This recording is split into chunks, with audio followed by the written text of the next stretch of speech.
Здравейте, приятели! Както знаете, свободното си време колекционирам кръщини и само дето аз и още не се е блъскал в мен, но съм посъбрала и някоя друга чанта. Да ви предупредя, че от това видео няма да научите нищо полезно, освен че нямам пари и кой знае къв стил. Почваме с летните ефтинджоси, от които се ячи, че имам афинитет към сламата, вероятно, защото съм тръгнала от село.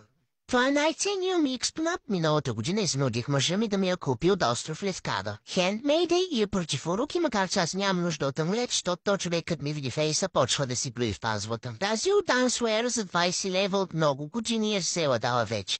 Тази от немски център още ги има налични и не издава произхода, защото в такъв случай трябваше да пише село Кръм, което стана град, когато го напуснах. Еба си. Тази мъглячка я отрепвам от носени от абалчо ми е от бая години за 20 лева я купих на промо. Взех я бяла, но си е сменила расата, бе като гледам. Хита на лятото, дизайнерския чантъл, който аз се взадох, още е наличен на сайта на Motohome.bg, но имайте предвид, че бройките не са като на българските футболисти, демек имат край.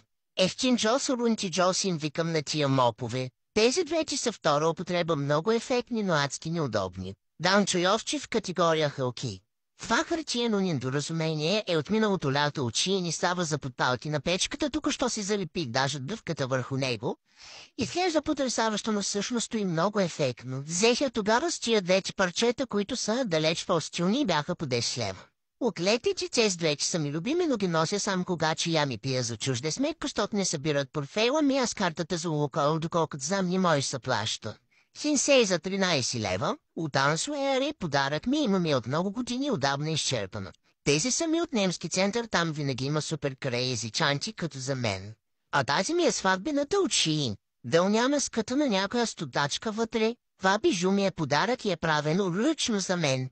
А този кич напомня за тъмното ми дискотечно минало.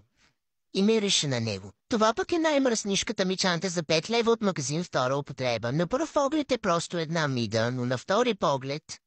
Яша Фончо. Като си бе уважаваща се жена с класа, имам и 2 Луи Вилтона, но от капъла черша. Това Гучи обаче го изръчих от една втора употреба и май оригинал да, въпреки че модел е от времето на Маргарет Тачър. Най-абсурдната чанта в колекцията ми, която всъщност е кашпа от букет свеча.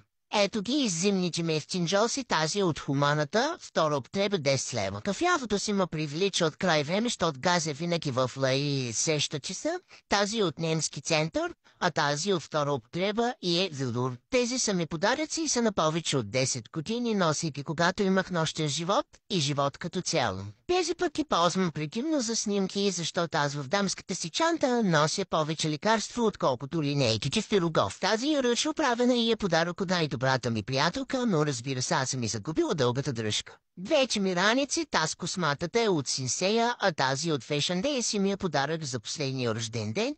Аз разбира се отпред съм я окепазила с фондютен. Неже на някои хора мисловната им дейност е по-ограничена, държа да отбележа, че тук има чанти на по 15 години, не съм си ги купила всички тялния ден. И също другата национална тревога е къде точно ги събирам. Ами живея в къща и място Бол. Единственият проблем е, че къщата по документи не е моя. Любовче, ако по случайно гледаш това видео, да знаеш, че имам изненада за теб, запазила съм ни час при нотариус.